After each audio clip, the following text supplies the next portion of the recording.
Gloire à Jésus. Est-ce que nous pouvons nous lever? Nous allons commencer par la prière. La Bible dit de prêcher la parole en toute occasion, favorable ou non. Il a dit, applique-toi à la parole, à l'enseignement, à l'exhortation. La Bible nous dit aussi que dans les derniers temps, les gens auront la démangeaison de la parole. Mais nous, nous sommes de Dieu.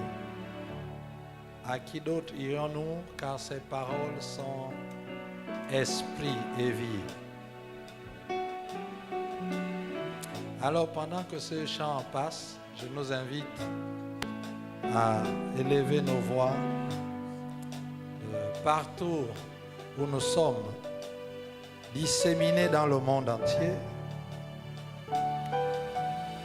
Je bénis le Seigneur pour l'église de Bordeaux, l'église de France, Sive, Vaucluse, Sive, Libourne, Sive, Bordeaux, Sive, Paris, Sive, Toulouse, Sive, Libreville, Sive, Port-Gentil, Sive, Franceville. Soyez les bienvenus et que Dieu vous bénisse. Gloire à Jésus. Alors nous sommes dans la joie d'être avec vous. Nous avons 15 minutes de retard sur notre programme. Nous nous en excusons et nous croyons que nous allons tous passer un bon moment dans la présence de Dieu. Est-ce que vous pouvez prier avec moi en disant merci Seigneur pour ces moments? Pendant que ce fond de musique d'adoration passe, quel que soit l'endroit où vous êtes, dans votre maison, à l'église, peut-être en voiture, quel que soit le lieu où vous êtes connecté, sachez que vous n'êtes pas seulement connecté avec nous, mais vous êtes connecté dans l'Esprit de Dieu et que le royaume de Dieu est là. Alors, élevons nos voix et remercions le Seigneur pour ces temps. Père, merci pour ta parole qui libère, ta parole qui restaure, ta parole qui guérit, ta parole qui nous délivre de nos imperfections, ta parole qui nous libère de l'ignorance, ta parole qui est comme un marteau qui brise le roc. Nous croyons que ce soir tu règnes dans nos vies. Nous te donnons nos vies et nous croyons que la puissance de ta parole est suffisante pour nous délivrer et pour nous restaurer. Dans ce monde qui va mal et les situations difficiles que traverse le monde, que traversent les êtres humains, que traverse l'Église, nous savons, tu as dit, quiconque invoquera le nom du Seigneur sera sauvé. Comment invoqueront-ils celui dont ils n'ont pas entendu parler, nous déclarent les Écritures. Nous avons besoin de t'entendre ce soir. Enfin que notre vie soit transformée, soit bénie, soit guérie, soit restaurée. Quelqu'un ce soir reçoit une parole de délivrance. Quelqu'un ce soir reçoit une parole de restauration. Reçoit une parole de guérison. Reçoit une parole qui délivre de l'ignorance. Reçoit une parole telle une lampe qui éclaire son sentier. Reçoit une parole qui le restaure. Reçoit une parole de vie. Alors que nous sommes connectés, Seigneur, et attentifs à l'œuvre du Saint-Esprit, nous croyons que quelque chose se passe dans nos vies en ce moment même. Et nous sommes restaurés, boostés pour le ciel. Merci Saint-Esprit pour ces moments. Que l'atmosphère spirituelle soit purifiée autour de chacun de nous, où que nous soyons. Que nos âmes soient guéries par la parole. Sauve nos âmes ce soir par la parole. Transforme-nous par le renouvellement de l'intelligence. Intelligence qui a été abîmée par les théories et les principes du monde, ou encore les épreuves de la vie. Nous croyons que ta parole nous libère. Alors nous te remettons toutes choses et nous prions que toi seul règne. C'est dans le nom de Jésus que nous avons prié. Amen. Alléluia, gloire à Jésus. Bienvenue à ce temps, à ce séminaire, à ce temps d'enseignement, ce temps de délivrance, ce temps de restauration, ce temps où nous allons recevoir plusieurs hommes de Dieu qui vont passer pour nous aider, qui seront des canaux de bénédiction que le Seigneur va utiliser. Alors, nous avons pour thème cette semaine de la métanoïa à la métamorphose. Et il a dit, Jésus a dit dans sa parole, Matthieu chapitre 3, le verset, à partir du verset 1, la Bible dit qu'il prêchait en disant, repentez-vous, car le royaume des cieux est proche. Repentez-vous, changez de mentalité. Métanoïa, changez de mentalité, car le royaume des cieux est proche. Nous comprenons que le changement de mentalité est important pour rentrer dans le royaume. Et lorsque nous rentrons dans le royaume, certainement, nous diront-ils, les prédicateurs, nous sommes transformés. Et nous sommes transformés telle une métamorphose. Notre forme, notre fond est totalement transformé. Nos âmes ne sont plus les mêmes. Nous recevons un nouvel esprit. Nous sommes métamorphosés dans tous les domaines de la vie. Cette semaine, nous sommes ensemble du 24, c'est-à-dire aujourd'hui jusqu'au 30, où nous allons travailler, nous allons vraiment être bénis au niveau international, CIV international, entre Libreville et Bordeaux. Et nous bénissons le Seigneur pour ces moments. Nous aurons donc pour orateur le pasteur Radel Mavungo de France, Bordeaux, pasteur Arcelin Ovonoïla de France toujours, mais Libourne, Bordeaux. Et nous commençons aujourd'hui avec le docteur Emar Mouniengue Vava du Gabon. Il n'est pas de CIV Gabon, mais c'est un serviteur de Dieu qui va nous faire du bien ce soir, de par la dimension de l'esprit qui est en lui.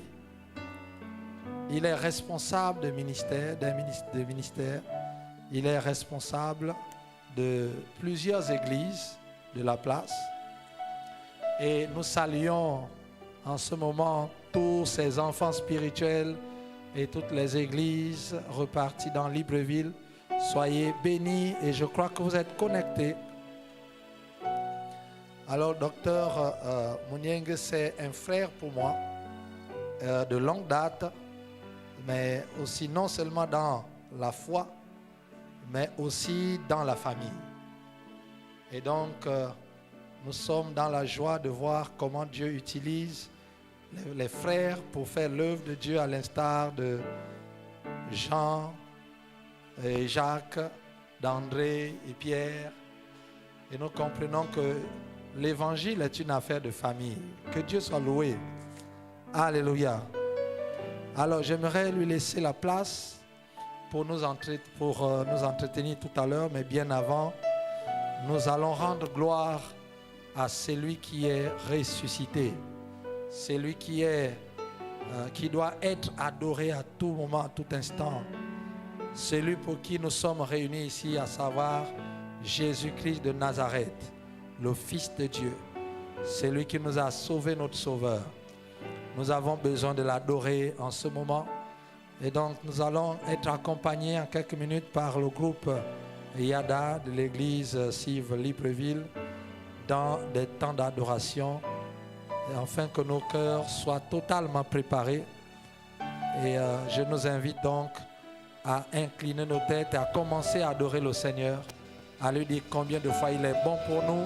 C'est une nouvelle semaine qui commence et la grâce de Dieu est là. Merci. Que Dieu vous bénisse.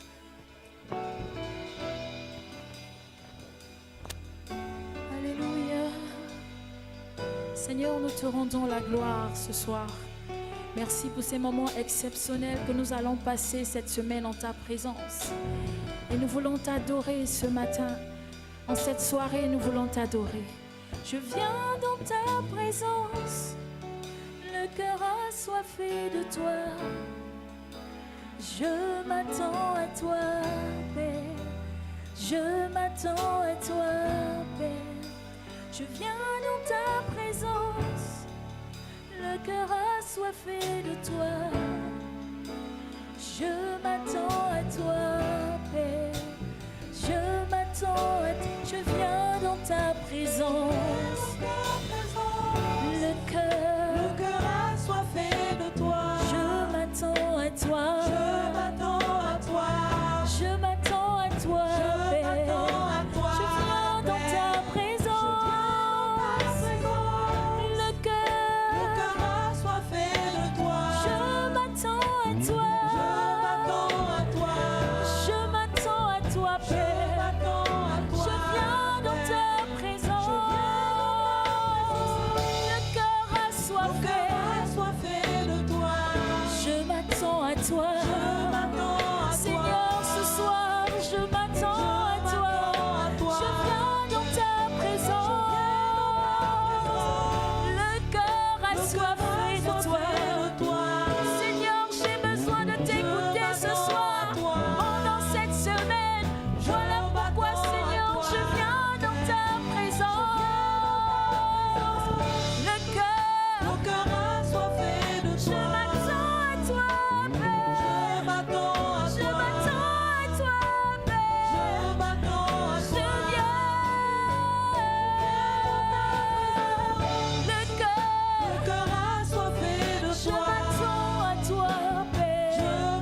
J'ai tellement besoin de toi, tellement besoin de toi. J'ai tant besoin de toi, Père. De toi seul, j'ai besoin de toi. J'ai tant besoin de toi, Père. De toi seul, j'ai besoin de toi. J'ai tant besoin de toi. J'ai tant besoin de toi, Père. J'ai tant besoin de toi, Seigneur. Dans ma vie de chaque jour, pendant mes temps sur la terre, j'ai tant besoin de toi. J'ai besoin de t'écouter, Seigneur.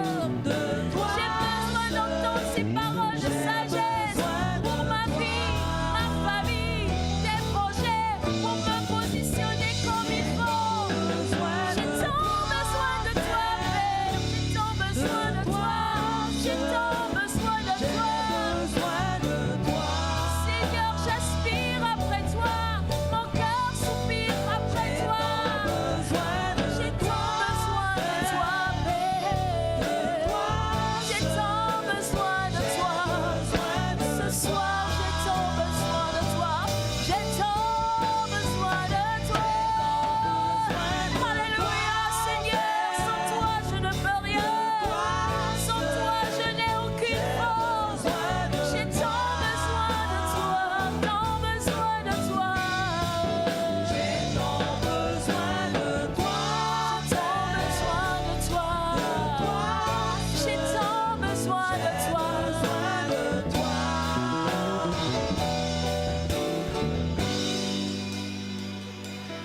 Je veux être là, devant ta face. Je veux être là, plus près de toi. Je veux être là, devant ta face. Je veux être là, plus près de toi. Seigneur, je veux être là, devant ta face. Je veux être là,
éternel.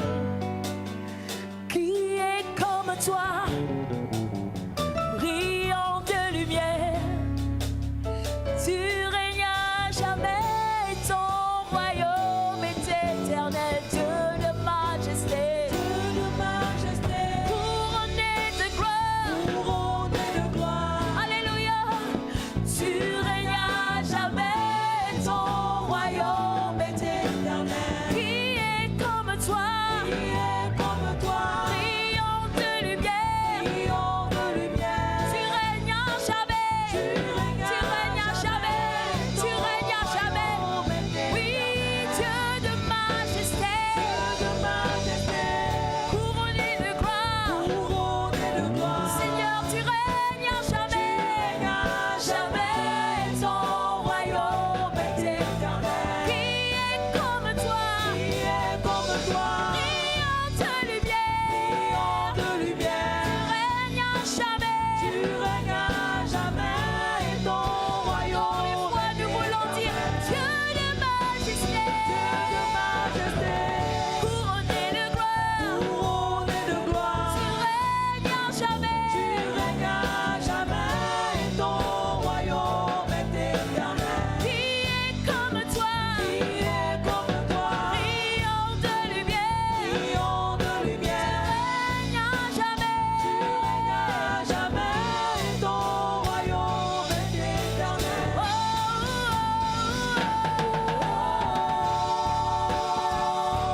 Alléluia. Est-ce que tu peux acclamer le Seigneur là où tu es? Il règne à jamais et son trône est éternel. Il règne dans nos vies et son trône est éternel. Il règne sur nos circonstances et son trône est éternel. Il règne sur nos projets. Il règne dans les temps difficiles et son trône est éternel. Il est élevé au-dessus des cieux et il règne à jamais. Il est écrit, le Seigneur a dit à mon Seigneur, assieds-toi à ma droite jusqu'à ce que je fasse de tes ennemis ton marchepied. Et Jésus, après avoir souffert, a été ressuscité et s'est assis à la droite de Dieu le Père, au-dessus des dominations, des autorités, des puissances et des principautés. C'est ce Dieu que nous adorons. Alléluia, son trône est éternel. Dans cet élan, j'aimerais vraiment que tu restes avec moi ensemble dans cette présence de la gloire de Dieu. Et nous allons ici donc inviter le docteur Emar Mouniengue Vava, qui est donc responsable premier, fondateur des ministères des assemblées de Dieu pour l'évangélisation du monde. Que Dieu soit loué, docteur, nous te sommes avec toi. Que Dieu soit béni.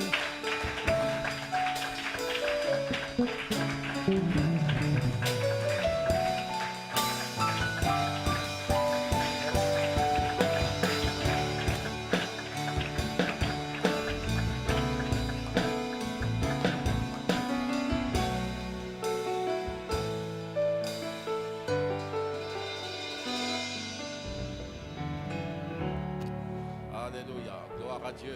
Nous bénissons le Seigneur pour sa présence. Nous bénissons le Seigneur pour tout ce qu'il fait dans nos vies. Shalom à tout le peuple de Bordeaux. Shalom à toute l'église du Gabon et tous ceux qui nous reçoivent chez eux ce soir, dans leur domicile, dans diverses nations. Merci, Docteur Victor, pour cette opportunité que vous nous accordez encore pour édifier l'église, le peuple de Dieu. Je voudrais également saluer le prophète Sosten Mabwadi, son épouse, le pasteur Nina, les pasteurs Radel Mavungo, le pasteur Arcelin Ovono, qui vont également être des instruments qui vont servir à notre édification tout au long de cette semaine. Nous te rendons toute la gloire, toi le Dieu vivant, toi le Dieu véritable, toi le Dieu qui nous a rendus capables d'avoir part à notre héritage dans la lumière. Et merci parce que ce soir encore, tu nous entretiens dans la lumière de ta présence. La lumière diffusée par ta parole, la lumière de l'évangile, de la gloire du Christ. Et nous croyons que cette lumière va visiter les familles dans le monde entier ce soir et dans les jours qui viennent. Merci pour ta fidélité, toi le Dieu qui veille sur ta parole pour l'accomplir. Nous élevons ton nom dans cette nation. Nous élevons ton nom dans toutes les nations du monde comme un étendard. Merci pour ta fidélité. Que toute la gloire te revienne à toi seul. Sois élevé, sois glorifié. C'est au nom de Jésus que nous avons prié. Amen. Amen. Gloire à Dieu.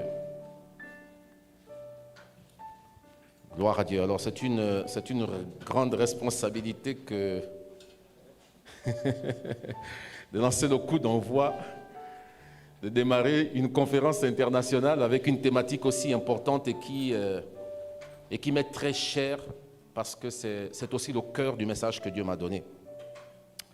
Alléluia. Gloire à Dieu. Alors je voudrais ce soir vous entretenir sur le chant de Dieu. Le chant de Dieu. Alors on va lire ensemble dans Hébreux au chapitre 5, de versets 12 à 14. Hébreux chapitre 5. Hébreux chapitre 5. Je disais que la thématique est très importante, il y a beaucoup de choses à dire là-dessus. Mais nous allons vraiment, pour ce soir, on va essayer en 45 minutes de poser les bases de ce qu'on va voir dans la pratique demain. Alléluia. Gloire à Dieu. Donc, Hébreux, le chapitre 5, les versets 12 à 14. Je lis dans la traduction Semeur. En effet, après tout ce temps, vous devriez être des maîtres dans les choses de Dieu. Or, vous avez de nouveau besoin qu'on vous enseigne les rudiments des paroles de Dieu. Vous en êtes venus au point d'avoir besoin non de nourriture solide, mais de lait. Celui qui continue à se nourrir de lait n'a aucune expérience de la parole qui enseigne ce qu'est la vie juste, car c'est encore un bébé. Les adultes, quant à eux, prennent de la nourriture solide. Par la pratique, ils ont exercé leur faculté à distinguer ce qui est bien de ce qui est mal. Amen. Alors ici, c'est l'apôtre. C'est vrai que beaucoup de théologiens disent que l'épître aux Hébreux n'avait pas été écrit par l'apôtre Paul, du moins qu'on ne connaît pas qui en est l'auteur, mais quand on voit le style, ça rejoint vraiment les épîtres de l'apôtre Paul, tel que ça a été écrit. Alors ici, il parle à l'Église, il parle aux chrétiens. Il s'étonne de ce qu'il dit, après tout ce temps, vous devriez être des maîtres dans les choses de Dieu. Il s'étonne de ce qu'après avoir enseigné pendant aussi longtemps, les chrétiens de cette assemblée, il s'étonne de ceux qui se comportent encore comme des enfants. Il s'étonne de ce que, alors que pour lui, il devrait être des maîtres dans les choses de Dieu. Ça veut dire qu'il devait maîtriser non seulement la parole du Seigneur, mais il devait avoir une expérience pratique de Dieu et donc savoir comment opérer. On se souvient que Jésus a dit à Pierre, je te donnerai les clés du royaume. Or, une clé sert à ouvrir une porte. Donc, ici, il s'étonne de ce qu'ils sont encore des enfants, alors que pour lui, ils devraient être des maîtres des choses de Dieu. Et ce triste constat qu'il fait, c'est le même constat que nous faisons aujourd'hui.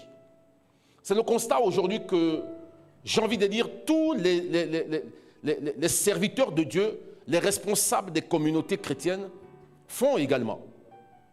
Ils s'efforcent d'enseigner, ils prêchent la parole, ils s'efforcent de donner, de communiquer le meilleur au peuple que Dieu leur a donné, au troupeau. Mais ils s'étonnent de constater qu'année après année, il y en a qui sont restés encore au stade d'enfants.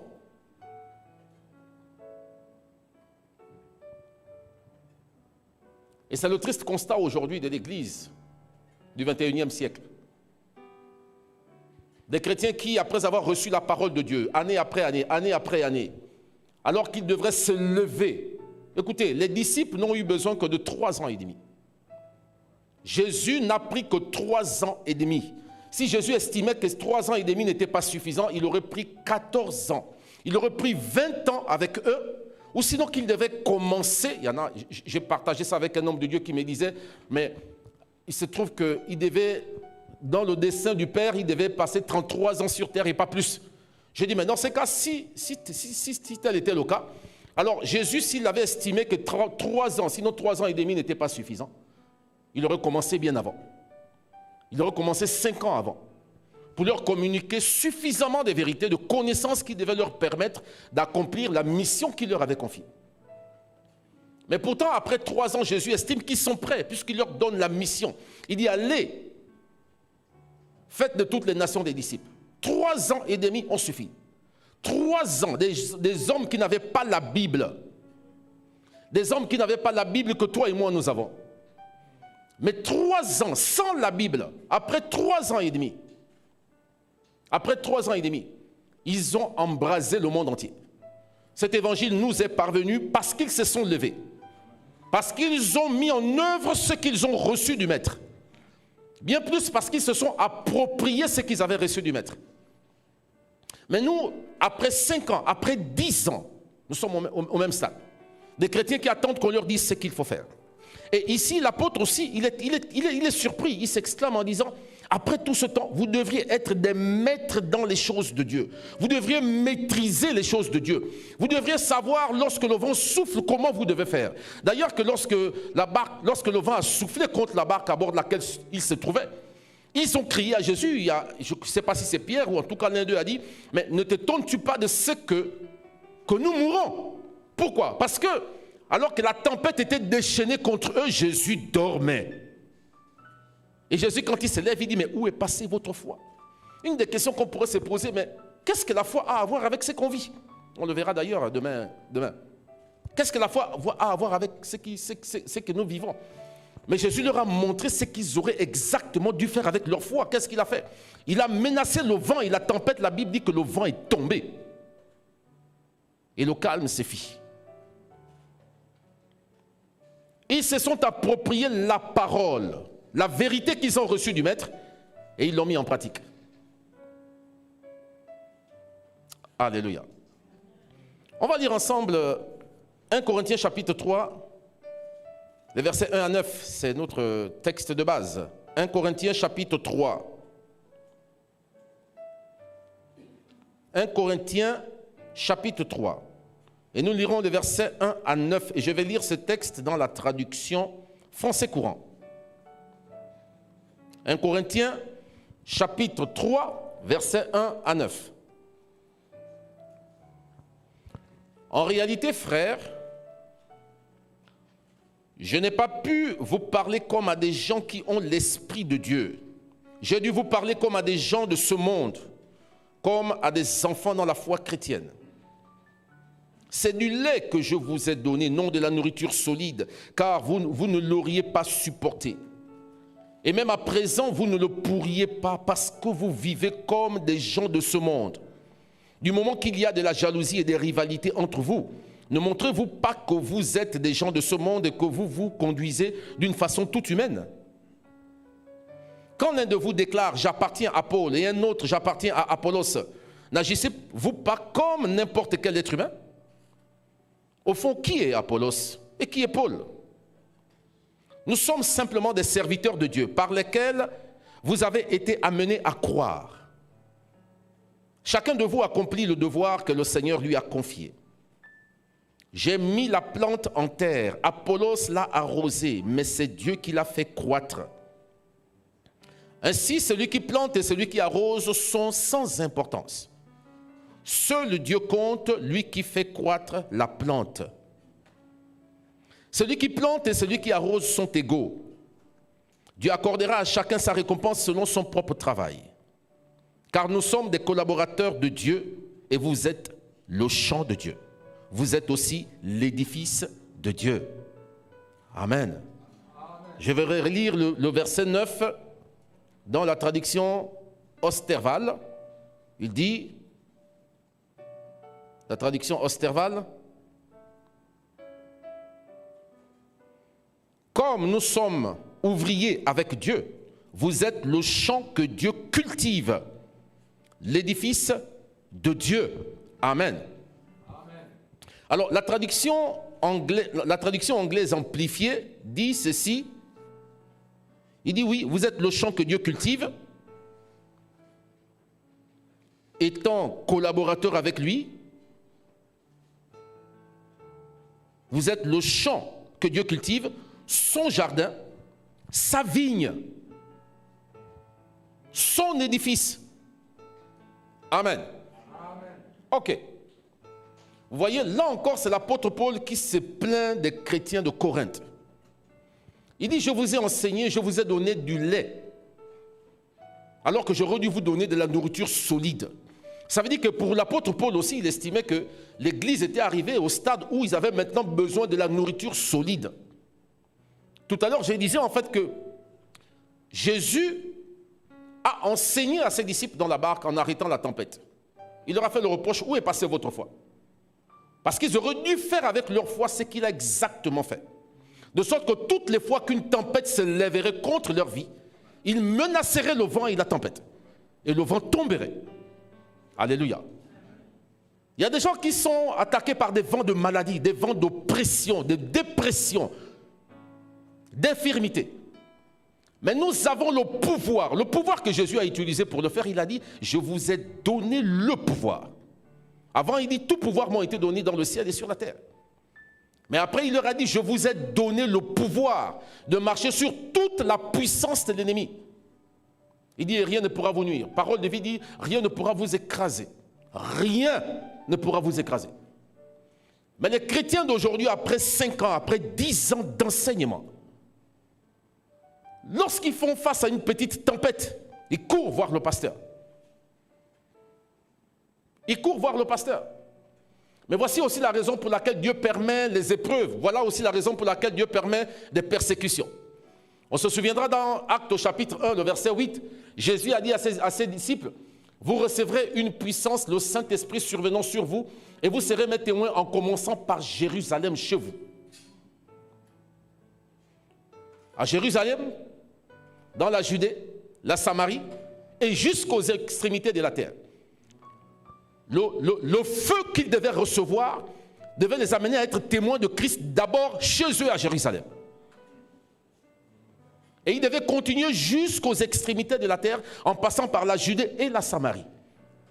Malheureusement, après la Pentecôte, lorsque cette promesse s'est accomplie, après l'effusion du Saint-Esprit, ils se sont éternisés là à Jérusalem. Alors le Seigneur se sert de la persécution avec Saul de Tarse. La promesse était faite dans Actes chapitre 1, verset 8. Mais dans les versets Actes chapitre 8, verset 1, la persécution commence avec Saul de Tarse. Et voilà qu'ils sont dispersés.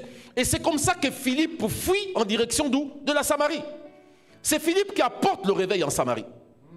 Mais Philippe ne va pas en Samarie pour prêcher l'évangile. Philippe va en Samarie fuyant la persécution, fuyant la mort. Mais Dieu s'est servi de cette persécution pour qu'ils aillent là où il avait prévu qu'ils iraient. Ils devaient passer par la Samarie avant d'atteindre toutes les nations de la terre. Mais tout le temps où Philippe était là à Jérusalem, qui parlait de Philippe? On ne connaissait pas qui était Philippe. On ne parlait que Pierre, Jacques et Jean. On ne parlait que d'eux. Quand il y avait le moindre souci, on allait vers Pierre, Jacques et Jean. Il y a beaucoup de Philippe dans l'église. Il y a beaucoup de compétences dans l'église. Mais ils refusent de s'assumer. Même quand ils ressentent que leur saison est arrivée, ils commencent à ressentir des choses. Ils sentent dans leur cœur que c'est maintenant. Ils sentent dans leur cœur qu'il y a quelque chose qu'ils doivent faire. Ils bloquent ça, ils freinent ça. Mais voilà pourquoi Dieu se sert des persécutions comme avec Philippe. Pour amener Philippe à Samarie, afin que Philippe découvre qu'il a le même pouvoir que Pierre, Jacques et Jean. Et bien plus, il peut faire plus que Pierre, Jacques et Jean. Philippe a embrasé toute la Samarie, un seul homme. De sorte que lorsque Pierre, Jacques et Jean ont entendu les échos, ils sont allés sur place pour constater. Ils étaient dans l'étonnement. Mais ici, l'apôtre Paul aussi s'étonne de ce que les chrétiens de Corinthe sont encore au stade où ils ont besoin d'être enseignés sur les rudiments de la foi. Alors qu'il voulait leur enseigner, leur communiquer de la nourriture solide. Mais il dit quoi? On va relire ça, bien-aimés. C'est notre texte de base. Hein? En réalité, frères, je n'ai pas pu vous parler comme à des gens qui ont l'Esprit de Dieu. J'ai dû vous parler comme à des gens de ce monde, comme à des gens à des enfants dans la foi chrétienne. C'est du lait que je vous ai donné, non de la nourriture solide, car vous ne l'auriez pas supporté, et même à présent, vous ne le pourriez pas, parce que vous vivez comme des gens de ce monde. Du moment qu'il y a de la jalousie et des rivalités entre vous, vous ne montrez-vous pas que vous êtes des gens de ce monde, que vous vous conduisez d'une façon toute humaine? Vous voyez? La jalousie est la manifestation de l'ignorance. La jalousie, la compétition, la comparaison, c'est la manifestation de l'ignorance. Lorsque tu manifestes de la jalousie, tu montres que tu es un enfant.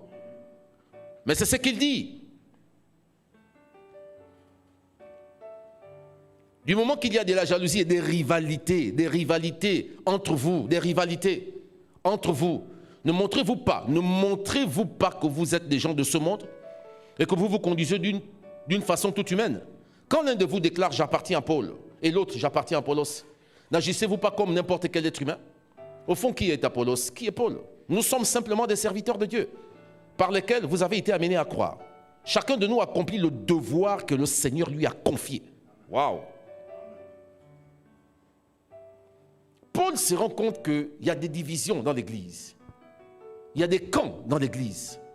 Certains se réclament être de Paul, d'autres se réclament être d'Apollos. Il dit, mais attendez, mais qui est Paul? Qui est Apollos? Nous ne sommes que des serviteurs que Dieu utilise pour vous amener à la foi. Il dit, chacun de nous ne fait que ce pourquoi Dieu l'a appelé. Chacun fait ce que Dieu lui a chargé de faire.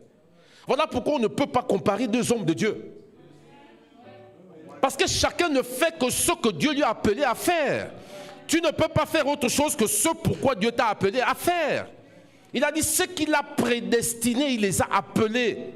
C'est une prédestination.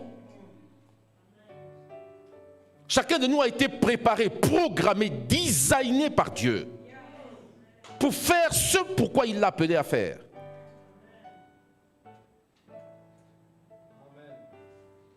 Et Paul dit plus tard, il dit, vous êtes le champ de Dieu. Vous êtes le jardin de Dieu. Vous êtes la plantation de Dieu. Le champ, la plantation. Mais un champ sert à faire quoi? Encore Costerval, il est dit, il répond à la question. Il dit, vous êtes le champ que Dieu cultive. Un champ est fait pour être cultivé. Mais qu'est-ce qu'on utilise? La sémence. La sémence. Et quand on lit Matthieu chapitre 13, le Seigneur nous enseigne sur le semeur qui est sorti pour s'aimer. Et il dit le semeur c'est Dieu, il dit la sémence c'est la parole. Et il présente ici les différents types de sols, les différents types de terres, comme les différents types de cœurs, ou alors les différents types de vie. Si donc nous sommes le champ de Dieu, alors ce qui pousse du champ que nous sommes dépend de la sémence qui a été sémée. Alléluia. Bien-aimés, nous sommes dans de la métanoïa à la métamorphose. La métanoïa, c'est le renouvellement de l'intelligence, le changement de mentalité. Comment est-ce que, devenu chrétien, j'ai reçu Jésus comme le Seigneur et le Sauveur de ma vie? Mon esprit a été régénéré, mais mon âme n'a pas participé à cette expérience. L'âme est la boîte noire de l'homme. Toutes les archives de l'homme se trouvent dans la boîte noire qu'est l'âme. Le siège des pensées, des sentiments, des émotions, de la volonté. Mais qu'est-ce que Dieu? Voilà pourquoi il parle du salut de vos âmes. Il ne parle pas du salut de vos esprits. Il parle du salut de l'âme. Comment est-ce que je suis devenu chrétien? Né de nouveau. Je suis né de nouveau. Maintenant, comment est-ce que je quitte de l'état dans lequel je suis pour devenir la personne que Dieu a prévu que je dois être? Quel est le processus de la transformation? J'introduis ce soir. Demain et après-demain, on verra de manière pratique. Et je vous mets au défi qu'en appliquant ça, votre vie changera obligatoirement. Obligatoirement. Il dit que tu es le champ de Dieu. Je suis le champ de Dieu. Tu es le champ de Dieu. Alors la sémence que Dieu utilise, c'est quoi? C'est sa parole. Mais écoutez, écoutez, l'état du champ, l'éclat du champ, la splendeur du champ, la beauté du champ, qu'est-ce qu'il a fait? C'est le fruit de la sémence. Il y a des champs qui sont beaux à voir, et il y a des champs qui ne le sont pas. Et qu'est-ce qui fait la différence? C'est la sémence qui a été utilisée. Donc ta vie est le résultat des sémences que tu accueilles dans le champ que tu es. Vous allez vous rendre compte que lorsque Dieu crée Adam et Ève, après qu'Adam et Ève aient péché, Genèse chapitre 3, Dieu vient dans le jardin d'Éden, il dit Adam, où es-tu? Adam dit, non, j'ai entendu ta voix, je t'ai entendu venir, je me suis caché car je suis nu. Le seul interdit que Dieu avait donné à Adam, c'est de ne pas manger le fruit de l'arbre de la connaissance du bien et du mal. La première question de Dieu aurait dû être, as-tu mangé du fruit de l'arbre dont je t'ai interdit de manger? Mais curieusement, la première question que Dieu pose à Adam, c'est quoi? Qui t'a dit que tu es nu? Qui t'a dit? Ça veut dire que pour Dieu, il y a une autre sémence qui est entrée dans le champ. Ça ne faisait pas partie de sa sémence. Il dit, qui t'a dit que tu es nu? Vous savez, lorsque la Bible dit que Dieu créa l'homme à son image, à sa ressemblance. Lorsqu'on voit un enfant, on dit, ah, c'est vraiment l'enfant de son père. Lorsque vous regardez le fils du docteur Victor, son garçon, vous dites, ah, c'est vraiment le fils de son père. Pourquoi? Parce qu'il y a des traits de caractère. Ce n'est pas son père qui le ressemble, c'est lui qui ressemble à son père. Pourquoi? Parce que c'est lui qui a hérité de son père, son caractère, ses traits. Et ces traits-là se reflètent en lui, de sorte qu'on reconnaît, oui, que c'est son fils, parce qu'il lui ressemble. Mais Jean chapitre 4, verset 24 nous dit que Dieu est esprit. Et il faut que ce qu'il adore, l'adore en esprit et en vérité. Si Dieu fait Adam et Ève à son image, à sa ressemblance, si donc Adam et Ève ressemblent à Dieu, assurément ce n'est pas une ressemblance physique puisque Dieu n'a pas de corps. Et d'ailleurs que celui que Dieu a amené à l'existence le 4e jour, qu'il a fait comme lui et qu'il a appelé homme, c'est un esprit. Mais vous conviendrez avec moi qu'un lion ne peut donner naissance qu'à un lion. Un chien ne peut donner naissance qu'à un chien. Si Dieu est esprit et qu'il a amené à l'existence une créature qu'il a faite à partir de lui, comme lui, qui est né de lui, qui émane de lui, assurément c'est un esprit. Et on se souvient, c'est au chapitre 2, verset 7 de Genèse, qu'il nous est dit que Dieu lui façonna un corps à partir de la poussière de la terre. Et l'apôtre Paul nous enseigne dans 2 Corinthiens au chapitre 5, verset 1, que notre corps n'est que la tente dans laquelle nous habitons sur cette terre. Le vrai homme, c'est l'esprit. Si donc Dieu est esprit, et que l'homme qu'il a créé, qui est esprit, le ressemble, alors l'image, la ressemblance de Dieu, c'est quoi? L'esprit que Dieu a créé, il lui a communiqué sa mentalité. Il a fait un esprit qui est doté du même système de pensée que lui. Un esprit qui voit comme lui. Un esprit qui est doté de la même psychologie que lui. Un esprit qui parle comme lui. Écoutez, voilà pourquoi Dieu dit à Jérémie, quand il dit « Je suis un enfant, je ne sais pas parler », alors que Dieu lui révèle qu'il est déjà prophète. Dieu lui dit non, ne dis pas ça. Ne dis pas « Je suis un enfant ». Pourquoi? Dieu veut qu'il s'identifie à ce qu'il lui a dit qu'il est.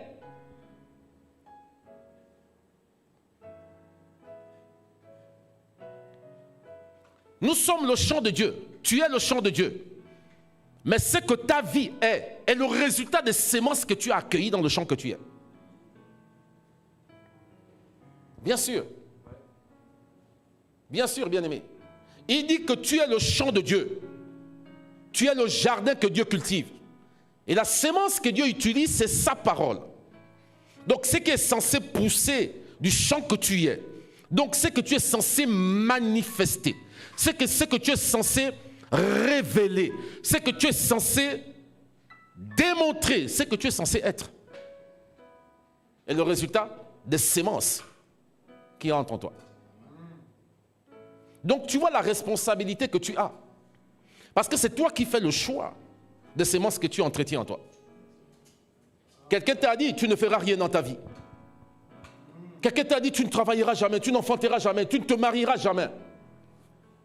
De sorte que même après t'être marié, quand c'est difficile, tu repenses à ces paroles.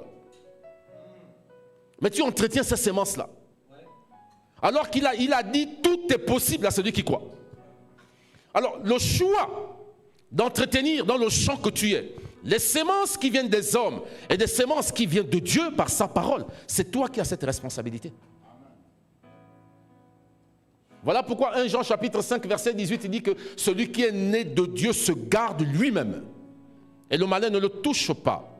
Comment est-ce que je me garde moi-même? Comment est-ce que je peux me garder moi-même? Je suis le champ de Dieu. Comment est-ce que je me garde de moi-même de sorte que le malin ne me touche pas? Mais c'est en entretenant, en gardant dans le champ que je suis, la sémence qui vient de Dieu. Écoutez bien aimé, une sémence ne peut donner, ne peut produire que si elle demeure en terre.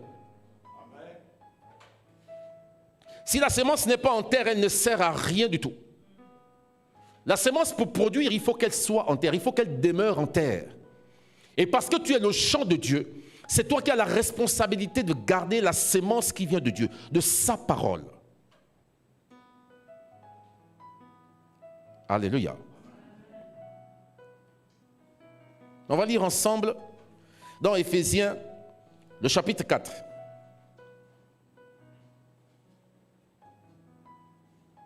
Vous voyez, Paul a dit, hein, il a dit qui est Paul, qui est Apollos. Il dit, nous ne sommes que des serviteurs que Dieu utilise pour vous amener à la foi, pour vous amener à croire. C'est ça notre mission.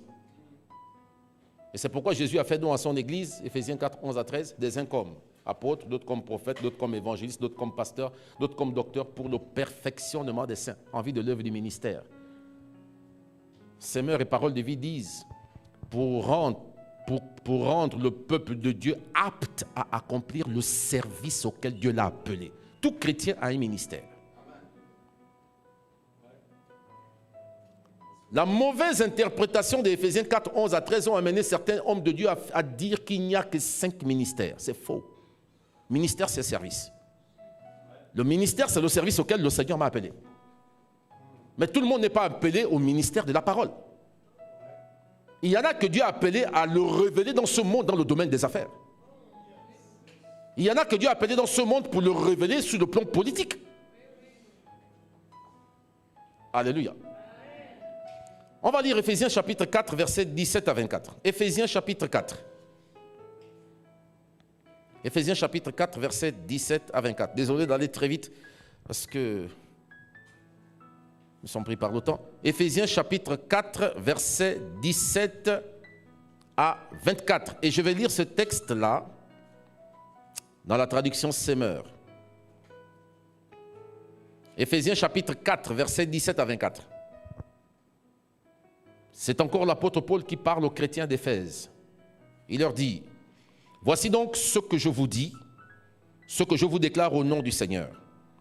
Vous ne devez plus vivre comme les païens qui suivent leurs pensées vides de sens. Ils ont en effet l'intelligence obscurcie et sont étrangers. Ils sont étrangers à la vie que Dieu donne, à cause de l'ignorance qui est en eux et qui provient de l'endurcissement de leur cœur.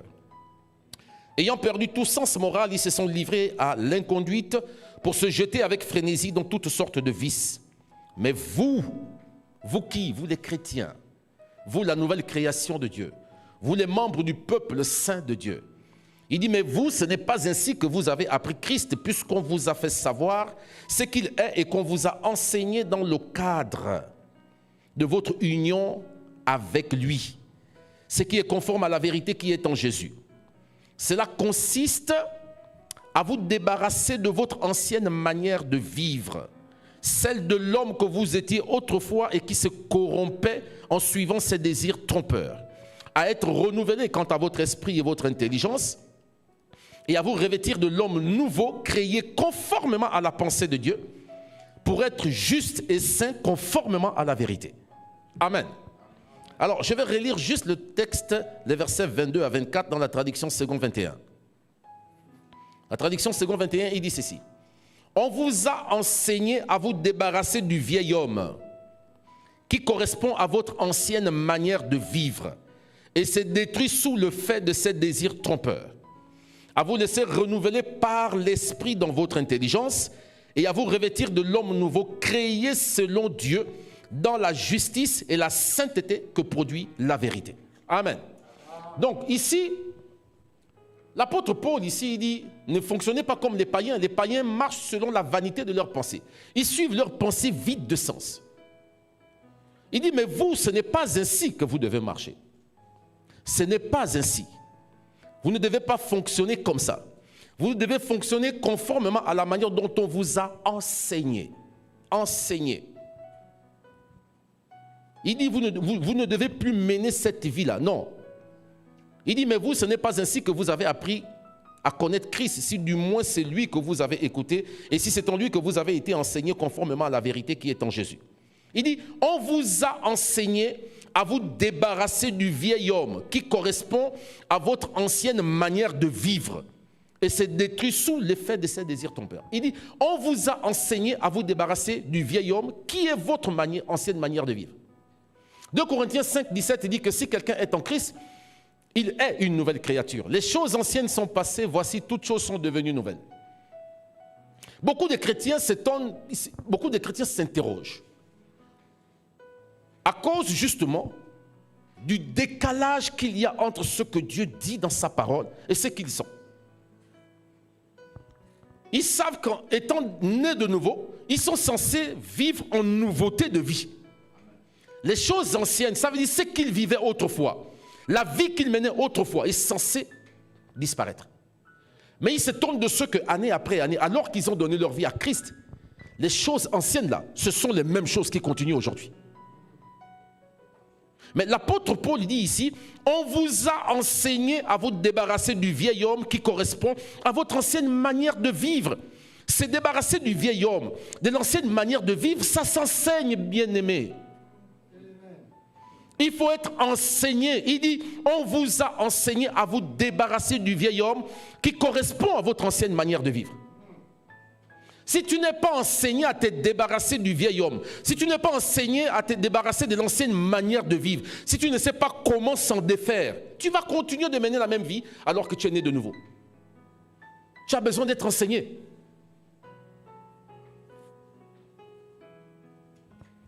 Mais la suite, il dit quoi? À vous laisser renouveler par l'esprit dans votre intelligence. À vous laisser renouveler par l'esprit. L'esprit avec E majuscule. Donc par le Saint-Esprit. Dans votre intelligence. Et à vous revêtir de l'homme nouveau. Créé selon Dieu dans la justice et la sainteté que produit la vérité. Amen. Vous voyez, il dit ici, il dit en fait, la vie juste. Quand vous voyez Matthieu chapitre 6, verset 25 à 33, Jésus dit, au 12, il dit, ne vous inquiétez pas de ce que vous mangerez, de ce que vous boirez, de quoi vous serez vêtus. Il dit, votre Père sait que vous en avez besoin. Il dit, ces choses-là, ce sont les païens qui les recherchent. Il dit, mais vous, recherchez premièrement, avant toute chose, le royaume de Dieu et sa justice. La traduction Semeur dit, recherchez premièrement le règne de Dieu et la vie juste que Dieu demande. Et la vie juste que Dieu demande. Bien-aimés, vérifiez vos Bibles.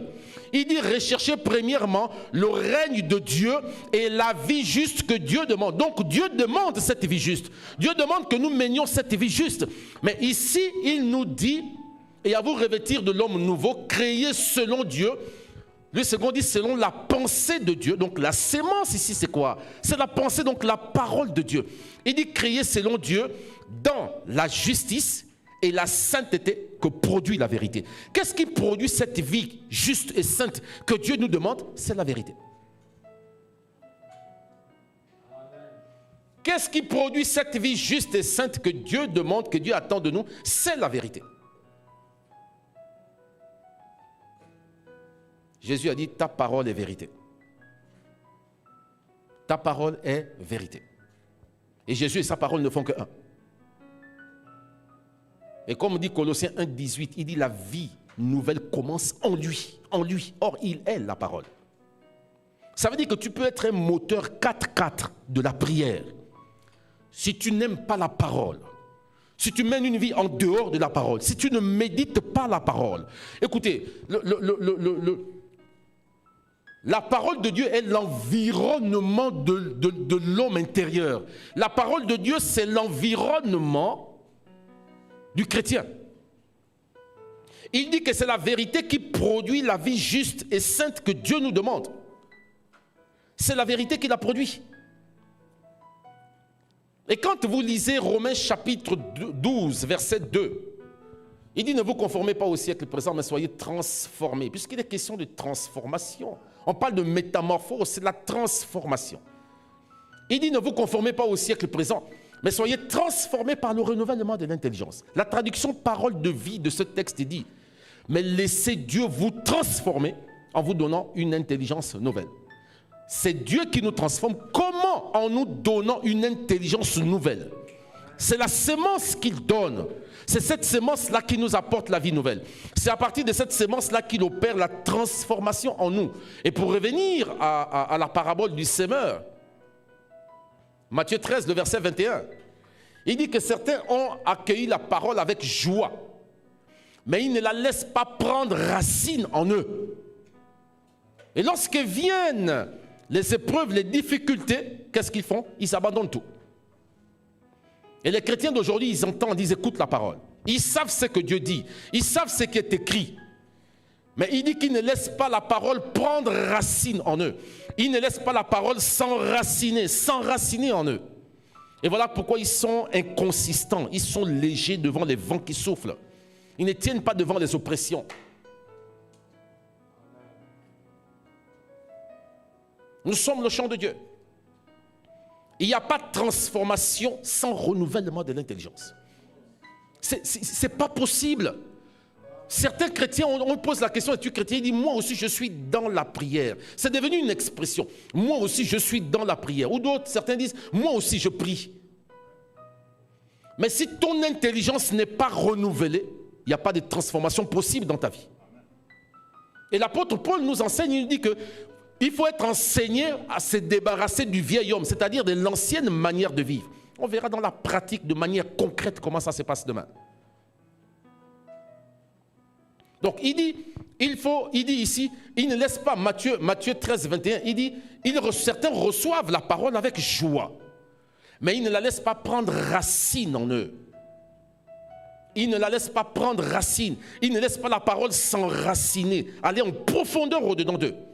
Et la conséquence de ça, c'est que lorsque les épreuves arrivent, parce qu'elles sont inévitables, lorsque les vents soufflent, ils tombent. Ils sont inconsistants. Alléluia. Philippiens 2,13 dit, c'est Dieu lui-même qui produit en nous le vouloir et le faire, conformément à selon son bon plaisir. C'est ce que lui second dit. C'est Dieu qui produit en nous le vouloir et le faire selon son bon plaisir. Mais Semeur, la traduction Semeur de ce texte dit quoi? Mais c'est Dieu qui agit lui-même en nous pour produire à la fois le vouloir et le faire, conformément à son dessein bienveillant.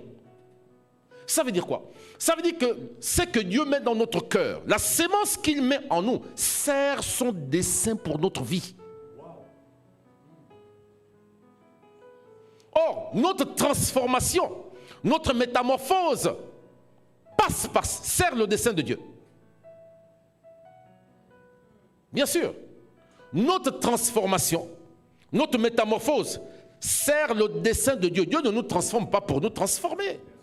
Il nous transforme pour tendre vers la stature parfaite de Christ. Éphésiens 4, verset 13 au 14, il dit « Jusqu'à ce que nous atteignions un niveau de maturité où se manifeste la plénitude de Christ. » Waouh! Il y a un niveau de maturité. Ça veut dire quoi? Chaque fois que tu reçois une brique de vérité, cette brique-là construit l'édifice que tu es. Et chaque fois que tu accueilles la vérité, chaque fois, ce sont des nouvelles briques qui font monter les murs de ta vie. Et lorsque tu atteins la stature de Christ, le niveau, la carrure de Christ, là tu parles au figuier, le figuier t'obéit, il meurt. Là tu parles à la nature se soumet. Alléluia. Donc qu'est-ce que Dieu fait? C'est lui qui produit en nous le vouloir et le faire. Dieu met dans notre cœur le champ, nous sommes son champ. Les sémences qu'il met en nous, il nous communique de nouveaux désirs. Il nous communique de nouvelles aspirations. Il nous communique des nouvelles intentions. Il nous fait voir le monde comme lui.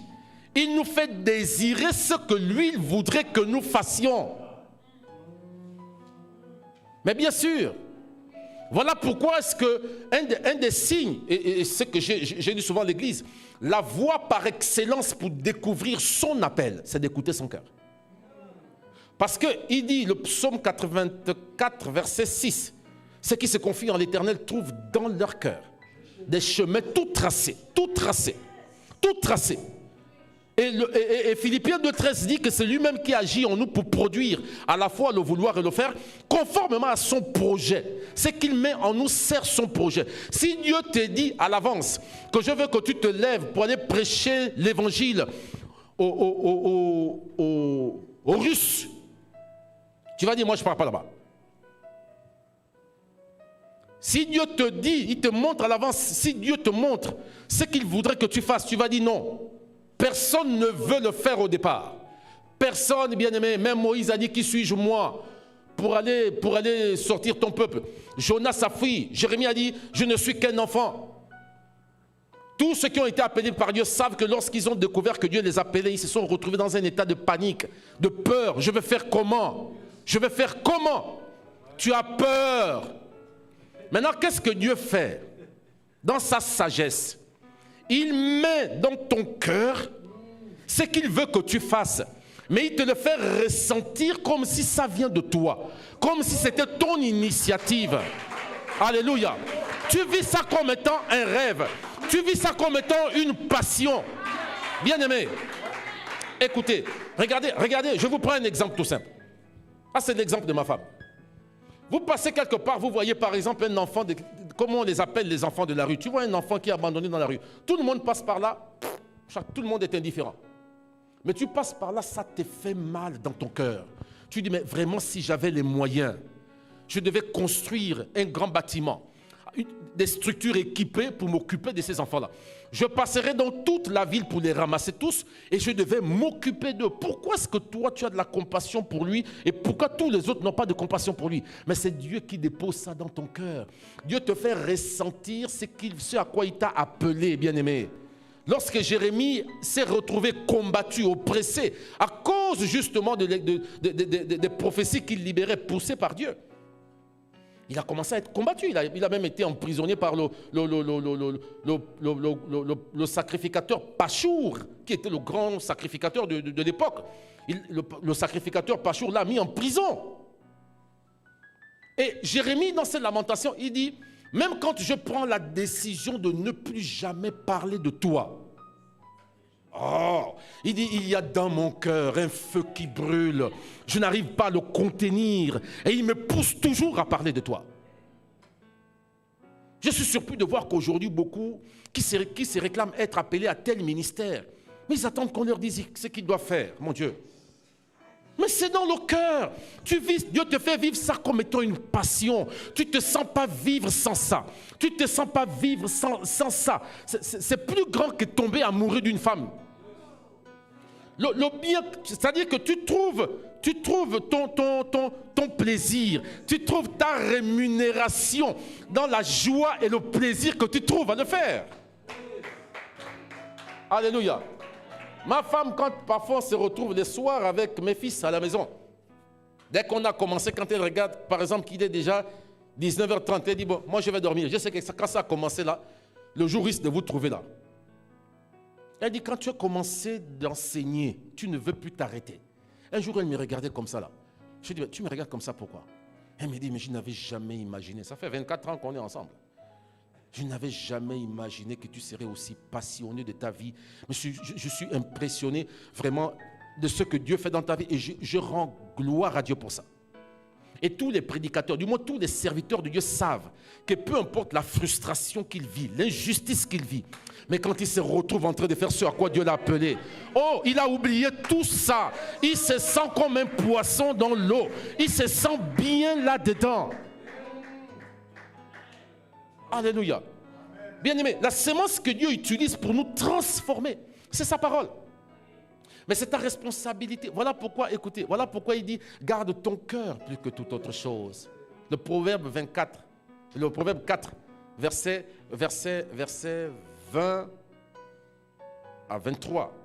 Garde, il dit, mon fils, prends garde à ce que je te dis, prends garde à mes paroles, ne les jette pas dans l'oubli. Garde-les au fond de ton cœur, car c'est la vie pour ceux qui les accueillent. Il dit, mes paroles là apportent la vie à ceux qui les accueillent et la santé du corps. Mais après, il dit quoi? Il dit, garde ton cœur plus que toute autre chose, car c'est de lui que te viennent les sources de la vie. Ça, c'est ce que lui, second dit. Semeur dit quoi? Il dit, veille soigneusement sur ton cœur, car il est à la source de tout ce qui fait ta vie. C'est ce que Semeur dit, vérifiez votre version Semeur.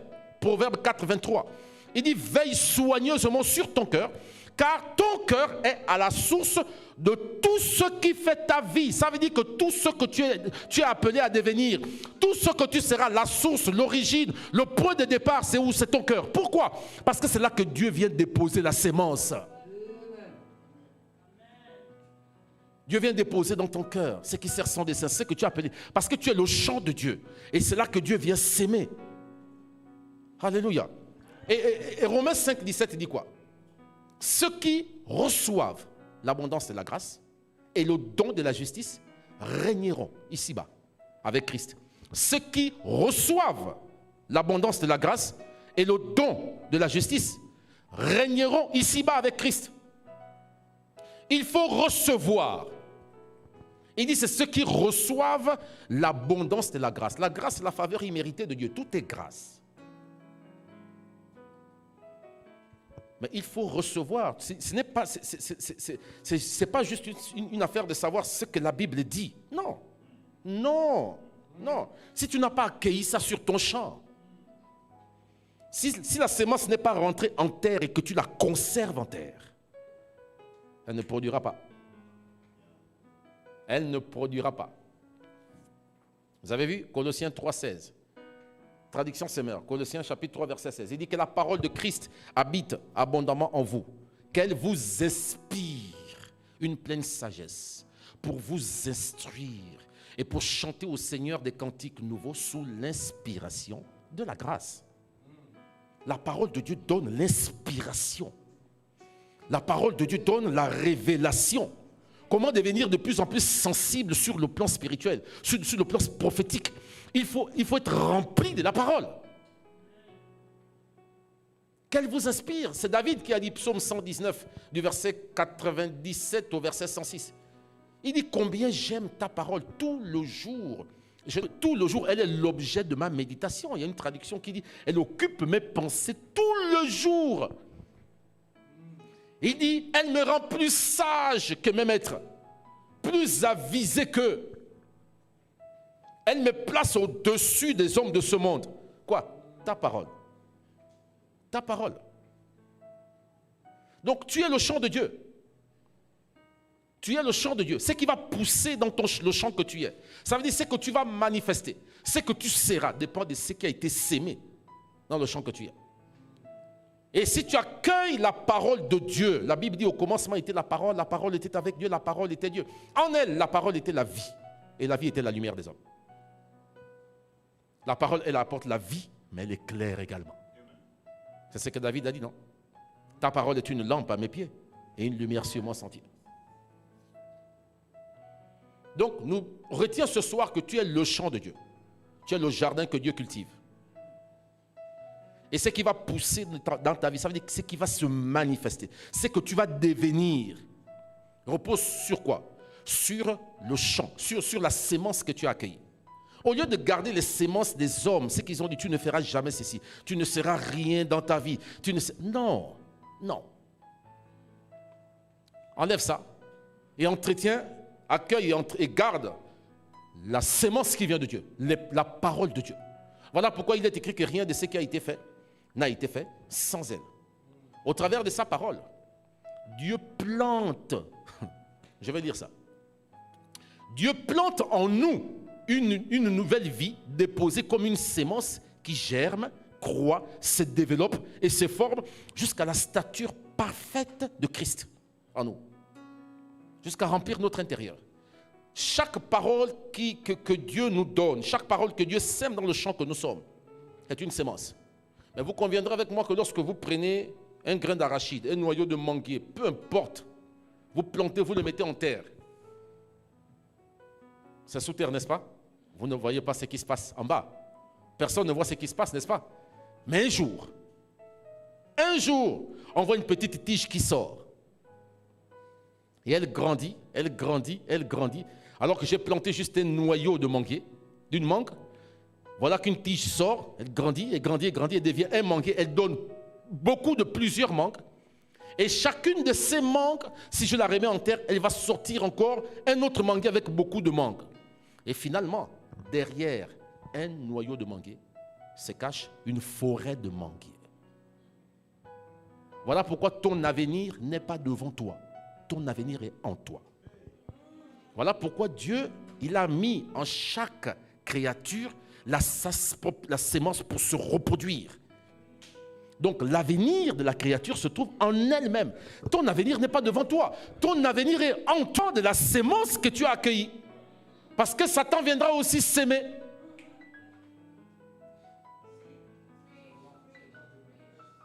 Alléluia. Alléluia. Quand tu comprends ça, tu vas te gaver de la parole. Tu vas dévorer la parole. Tu vas la bouffer sans modération. Un jour, ma femme m'a fait... En fait, on habitait à la cité de la Caisse et chaque fois j'achetais le journal L'Union. On a terminé. Hein. J'achetais le journal L'Union. Et puis à un moment donné, ça encombrait le coin de la chambre. C'était toute une montagne comme ça. Il y avait des centaines et des centaines de journaux là. Et ça devenait encombrant. Et puis j'arrivais bon après-midi, tout avait disparu. Je me suis dit, mais où sont mes journaux là? Elle dit, non, j'étais ça devenait encombrant. Je me suis mis en colère. Et le Saint-Esprit me dit, mais dis-moi, qu'est-ce que ça t'apporte là? Ça t'apporte quoi? Dans le journal, on va te dire, faits divers à Makongogno. Ce sont des faits qu'on te relate. Qu'est-ce que ça t'apporte? On va te dire, il y a eu telle conférence quelque part, voilà ce qui a été dit. Qu'est-ce que ça t'apporte? Il me dit, mais la même discipline que tu t'appliques, que tu te donnes pour ne rater aucun numéro de l'Union chaque jour. Pourquoi ne t'imposes-tu pas la même discipline pour méditer ma parole tous les jours, continuellement?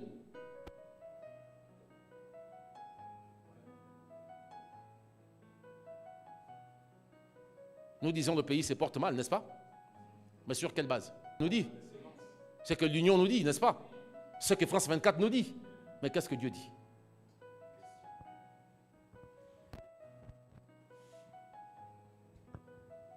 Alléluia. Nous allons prier.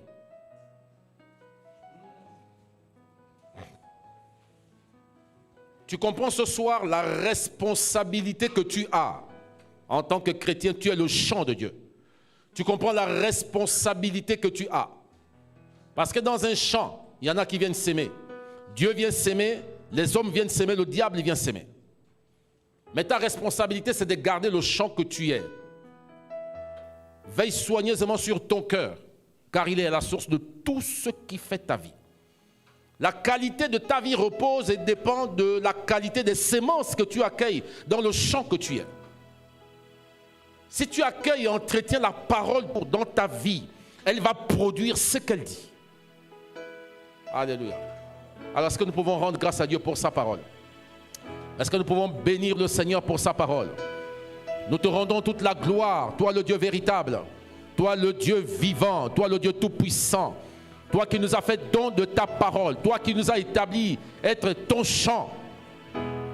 Ô Père, nous prions au nom de Jésus-Christ, que tu sèmes davantage dans nos vies, que tu sèmes davantage au moyen de ta parole, la sémence de la vie, la sémence qui va nous amener à porter le fruit qui demeure. Tu as dit à Adam et Ève, multipliez-vous et remplissez la terre et assujettissez-la. Il n'y a pas de multiplication sans sémence. Et nous prions, Père éternel, notre Dieu, que tu sèmes davantage dans nos vies. Nous t'ouvrons grand nos cœurs pour recevoir ta parole, pour recevoir la vie qui vient de toi. Viens et sanctifie-nous continuellement par ta parole. Seigneur, fais-nous aimer ta parole. Fais-nous affectionner ta parole. Ouvre nos cœurs afin de recevoir ta parole avec joie. Et apprends-nous, Seigneur, à laisser ta parole prendre racine en nous. Nous te le demandons au nom de Jésus-Christ. Merci pour ce soir. Merci pour ton peuple que tu bénis dans le monde. Merci pour ton peuple que tu restaures au travers de ta parole. Merci pour ton Église que tu sanctifies par ta parole dans toutes les nations du monde. Recevez la grâce de Dieu. Recevez la vie au nom de Jésus-Christ. Recevez la paix de Dieu qui surpasse toute intelligence au nom de Jésus-Christ. Oubliez votre passé, oubliez toutes les paroles de malédiction, toutes les paroles de limitation que les hommes ont déclarées contre vos vies. Mais recevez et accueillez favorablement la parole de Dieu, la sémence incorruptible, la sémence qui apporte la vie, la sémence qui apporte la restauration. Recevez au nom de Jésus-Christ. Au nom de Jésus-Christ. Seigneur, merci pour ta fidélité. Reçois la gloire, reçois l'honneur. Nous t'élevons, nous célébrons ton nom, nous célébrons ta grandeur et nous reconnaissons ce soir qu'en dehors de toi, il n'y a pas de vie.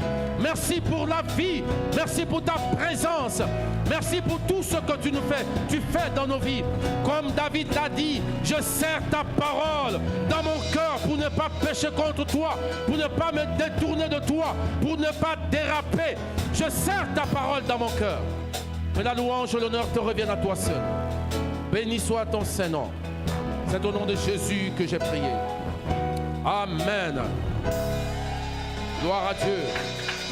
Que Dieu vous bénisse abondamment.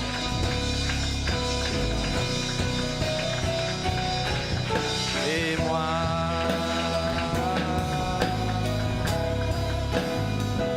J'ai tant besoin de toi.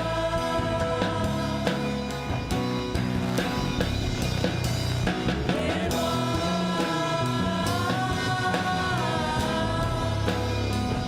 je suis perdu sans toi. gloire à Jésus. Et moi,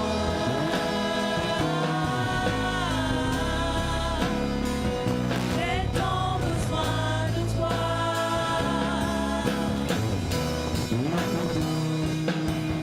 Et moi,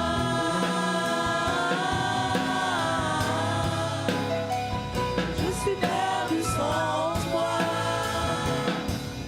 merci Seigneur pour ces moments. Est-ce que quelqu'un peut acclamer le Seigneur? Nous sommes le chant de Dieu. Je suis le chant de Dieu. Et ce que je vais devenir dépend de la sémence que j'accueille sur mon champ.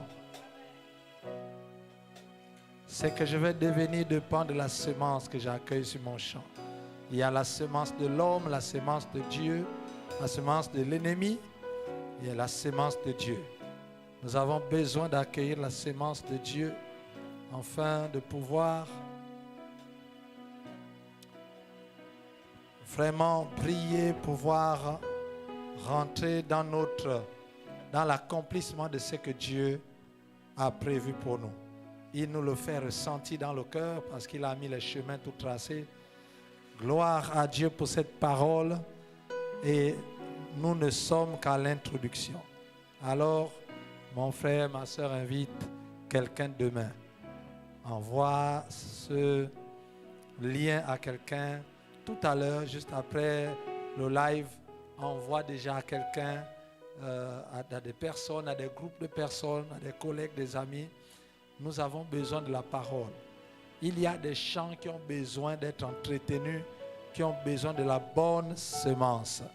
De la bonne semence. Alléluia. Gloire à Jésus. Un tel message, nous ne pouvons pas nous séparer comme ça. Nous avons besoin de rendre gloire à Dieu par nos offrandes.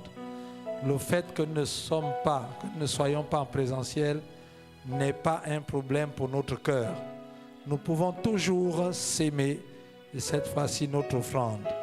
C'est très important. Ton offrande est une adoration et l'adoration est une offrande.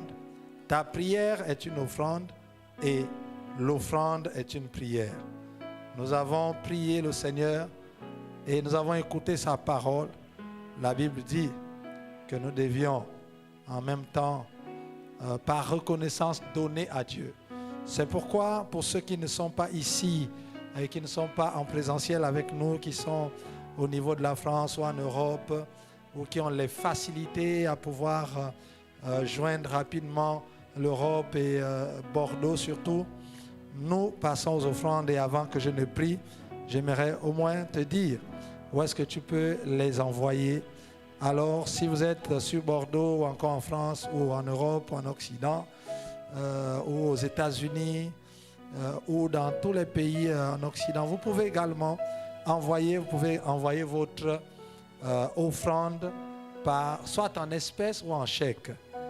Et en espèces à l'adresse suivante, CEEV 244 avenue de Thouars, 33 400 Talence. c'est dans la communauté urbaine de Bordeaux, ou encore envoyez votre espèce par le contact suivant, plus 33 661 165 000, plus 33 661 165 000, ou encore par carte bancaire à monéglise.cive.net. Mon église, CEEV, l'autocollé.net. Vous pouvez le faire. Pour ceux qui sont plus proches du Gabon, que ce soit en Afrique ou dans d'autres pays, vous pouvez également remercier le Seigneur et le bénir pour cette parole en donnant votre offrande à l'église Cive Libreville. Donc vous pouvez nous envoyer votre offrande via des comptes suivants: RTL Monnaie 077 015 138, ou encore, donc je reprends, RTL Monnaie 077 015 138, ou Move Monnaie 062 324 847, 062 324 847. Je crois que cela s'affiche juste sur l'écran. Vous pouvez faire une capture d'écran et avant qu'on ne prie, ou noter simplement. Ou pour ceux qui sont à l'étranger, vous pouvez nous envoyer par PayPal, ceev.gabon@gmail.com, ceev.gabon@gmail.com. Alors nous prions le Seigneur pour ces offrandes. Je vais élever ma voix. Père, merci pour ces temps et merci pour ta parole. Merci Seigneur pour ces offrandes que nous donnons avec joie, sans murmure, parce que nous avons été tellement bénis et nous ne sommes qu'à l'introduction. Nous te disons merci pour ces offrandes. Bénis-les afin que cela serve à l'avancement de ton royaume. Merci Seigneur parce que c'est toi qui touches les cœurs et c'est toi qui agis. Que ton nom soit glorifié. Merci pour ta parole, Père, en réponse à la semence que tu viens de nous donner dans nos cœurs. Nous s'aimons pour ton royaume, pour ton œuvre, afin qu'en toutes choses, toute la gloire te revienne. Au nom de Jésus, nous prions. Amen. Ok. Soyez bénis et nous croyons que nous nous retrouverons tous demain à la même heure, 19h pile, heure du Gabon, je crois 20h00, heure de France. Heure de France. Et c'était un démarrage. Aujourd'hui, nous avons eu 15 minutes de retard. Demain, nous commencerons à temps. Donc, connectez-vous à 20h pile pour ceux qui sont en Europe et à 19h pile pour ceux qui sont au Gabon. Amen. Gloire à Dieu. Sur ce, j'aimerais vraiment qu'on se lève pour ceux qui sont là et nous allons remercier le Seigneur. Le temps de vous laisser méditer cette parole jour et nuit, et cette fois-ci c'est la nuit, afin que cela produise. Réécoutez ce message toute la journée de demain, tout à l'heure, pour que le soir nous nous retrouvions encore dans la parole, mais ayant médité sur ce qui a été dit. Capitalisons chaque journée, chaque soirée, afin qu'au sortir de cette semaine, que nos vies soient transformées. Que Dieu soit loué. Nous bénissons le Seigneur pour l'apôtre André Larue, pasteur Chantal, prophète Sosten Mabwadi et le pasteur Nina Lisette Mabwadi qui sont en ce moment du côté d'Israël avec la classe prophétique. Que Dieu vous bénisse en terre sainte. Gloire à Jésus. Nous remercions le Seigneur pour ces moments. Père, alors que nous rentrons chez nous, nous croyons, comme nous avons vu dans ta parole, nous prions que cette parole ne quitte pas notre esprit, ne quitte pas notre cœur, que nous continuions à méditer cette parole enfin, Seigneur, de récupérer toute la vie qui est là-dedans, afin que nos cœurs soient arrosés de la vie, Zoé de Dieu. Merci pour cet temps. Fortifie ton serviteur, Seigneur, le docteur Emma Vava, pour demain, après-demain. Également, Seigneur, le pasteur Adèle, le pasteur Arcelin. Nous prions que cette semaine, Seigneur, soit saturée de la parole solide, Seigneur, qui nous fait grandir. Merci, Seigneur, de nous amener, Seigneur, dans un autre niveau de révélation, mais surtout de pratique de la parole. Seigneur, nous saluons déjà d'avance l'excellence de la révélation de la parole que tu vas encore nous donner demain, après-demain, jusqu'à la fin de la semaine. Que toute la gloire te revienne. Alors que nous rentrons, pour ceux qui sont en présentiel, garde chacun de nous et sois avec chacun de nous, Seigneur, pour toujours et à jamais. Au nom de Jésus, nous prions. Amen. Bonne soirée, que Dieu vous bénisse. Retrouvailles demain, 19h, heure du Gabon, 20h, heure de France. Que Dieu vous bénisse et restez dans la parole de Dieu.